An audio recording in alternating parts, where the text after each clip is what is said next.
नमस्कार। आज हम भारत के इतिहास के एक ऐसे शख्सियत की कहानी में चलेंगे जिसने इस देश का नक्शा ही बदल कर रख दिया। जी हाँ, हम बात कर रहे हैं चंद्रगुप्त मौर्य की, भारत के पहले महान साम्राज्य के संस्थापक। तो सबसे बड़ा सवाल यही है कि आखिर एक नौजवान ने उस समय के सबसे ताकतवर शासकों को चुनौती देकर एक बिखरे हुए देश को एक विशाल साम्राज्य में कैसे बदल दिया। चलिए इस कमाल की कहानी को शुरू से समझते हैं। तो चलिए सीधे चलते हैं 322 ईसा पूर्व। जरा सोचिए, एक ऐसा भारत जो छोटे छोटे राज्यों में बटा हुआ है और मगध के सिंहासन पर एक जालिम राजा का कब्जा है। माहौल में एक अजीब सा तनाव और अनिश्चितता है। अब चंद्रगुप्त के सामने रास्ता बिल्कुल आसान नहीं था। एक नहीं बल्कि दो बड़ी चुनौतियां थी। एक तरफ तो मगध में नंद वंश का क्रूर शासन था और दूसरी तरफ उत्तर पश्चिम में सिकंदर के छोड़े हुए ग्रीक गवर्नर्स का खतरा। मतलब देश अंदर और बाहर दोनों तरफ से घिरा हुआ था। और इसी मुश्किल समय में इतिहास की सबसे जबरदस्त जोड़ियों में से एक सामने आती है। एक तरफ मौर्य वंश का जोशीला नौजवान चंद्रगुप्त और दूसरी तरफ उनके गुरु और एक मास्टर रणनीतिकार आचार्य चाणक्य। चाणक्य ने चंद्रगुप्त में वो चिंगारी देखी और उन्हें एक शासक बनने के लिए तैयार किया। इन दोनों ने मिलकर इतिहास बदलने की ठान ली थी। तो उनका पहला निशाना कौन था?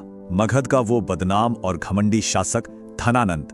उसे हटाए बिना एक नए साम्राज्य की नींव रखना नामुमकिन था।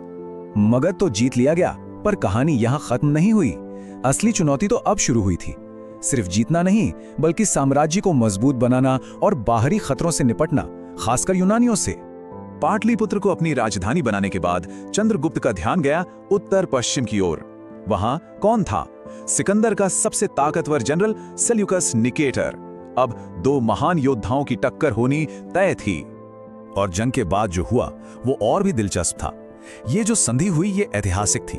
चंद्रगुप्त को आज के अफगानिस्तान और बलूचिस्तान तक का एक बहुत बड़ा इलाका मिला, जिससे साम्राज्य की सीमाएं एकदम सुरक्षित हो गईं। और बदले में उन्होंने सेल्यूकस को दिए 500 युद्ध हाथी। ये उस जमाने के बैटल टैंक्स थे। तो ये सिर्फ एक सैन्य जीत नहीं थी, ये एक शानदार कूटनीतिक जीत थी। इसी संधि का एक और हिस्सा था मेगास्थनीज, एक यूनानी राजदूत जो पाटलिपुत्र आया और उसने भारत में जो कुछ भी देखा अपनी किताब इंडिका में लिख डाला। आज इसी किताब की वजह से हमें मौर्य साम्राज्य के बारे में एक बाहरी नजरिए से इतनी कीमती जानकारी मिलती है। ठीक है, तो साम्राज्य तो बन गया, पर इतने बड़े साम्राज्य को चलाना कोई बच्चों का खेल तो था नहीं। आखिर इसका सिस्टम क्या था? इसकी नींव क्या थी? चलिए देखते हैं। मौर्य साम्राज्य को चलाने का पूरा ब्लूप्रिंट एक किताब में था, कौटिल्य का अर्थशास्त्र। इसका एक मूल सिद्धांत था, मनुष्यों की आजीविका का जरिया धन है, यानी कि पृथ्वी। मतलब साफ था, अगर अर्थव्यवस्था मजबूत है तो राज्य मजबूत है। और सरकार का ढांचा भी काफी व्यवस्थित था, बिल्कुल आज के कैबिनेट सिस्टम की तरह। सबसे ऊपर राजा, उनकी मदद के लिए मंत्री परिषद, फिर पुरोहित और सेनापति। सब कुछ एक अच्छी तरह से चलने वाली मशीन की तरह था। अब एक मजेदार बात सुनिए। यूनानी लेखों में एक शक्तिशाली भारतीय राजा का जिक्र मिलता है, सेंड्राकोटस। कई सालों तक इतिहासकार सोचते रहे कि आखिर ये सेंड्राकोटस है कौन। फिर जब पता चला कि ये कोई और नहीं चंद्रगुप्त मौर्य ही हैं, तो भारतीय इतिहास की एक बहुत बड़ी पहेली सुलझ गई। चलिए अब जरा इस विशाल साम्राज्य की मशीनरी में और गहराई से उतरते हैं। इसका प्रशासन, इसकी अर्थव्यवस्था और इसकी जबरदस्त सैन्य ताकत। देखिए प्रशासन कितना सिस्टमैटिक था। पूरा साम्राज्य प्रांतों में, प्रांत जिलों में और जिले गांवों में बटे हुए थे। सबसे नीचे था ग्राम यानी गांव। इस ढांचे से इतने बड़े इलाके को मैनेज करना बहुत आसान हो जाता था। लेकिन इतना बड़ा सिस्टम चलाने के लिए पैसा कहां से आता था? इसका जवाब है एक स्मार्ट टैक्स सिस्टम में। मुख्य जरिया था भूमि कर, जो भी फसल होती थी उसका छठा हिस्सा। इसके अलावा व्यापार और शिल्प पर भी टैक्स लगता था।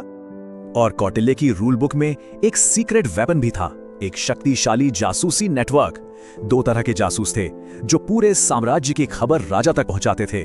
कोई भी गड़बड़ होने से पहले ही सब पता चल जाता था।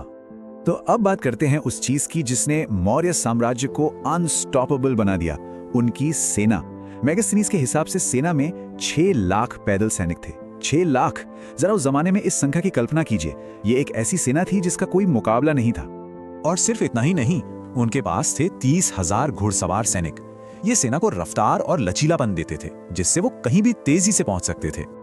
और फिर आते हैं सबसे खतरनाक 9,000 युद्ध हाथी। ये तो ठीक वैसे ही थे जैसे आज के युद्ध में टैंक होते हैं। सब मिलाकर ये उस समय की सबसे बड़ी और सबसे संगठित सेनाओं में से एक थी। और इसी ने चंद्रगुप्त को अजेय बनाया। इतनी शक्ति, इतनी जीत, सब कुछ हासिल करने के बाद अब हम आते हैं चंद्रगुप्त के जीवन के सबसे आश्चर्यजनक, सबसे चौंकाने वाले अध्याय पर। अपने जीवन के आखिरी दिनों में उस महान सम्राट ने कुछ ऐसा किया जिसके बारे में किसी ने सोचा भी नहीं था।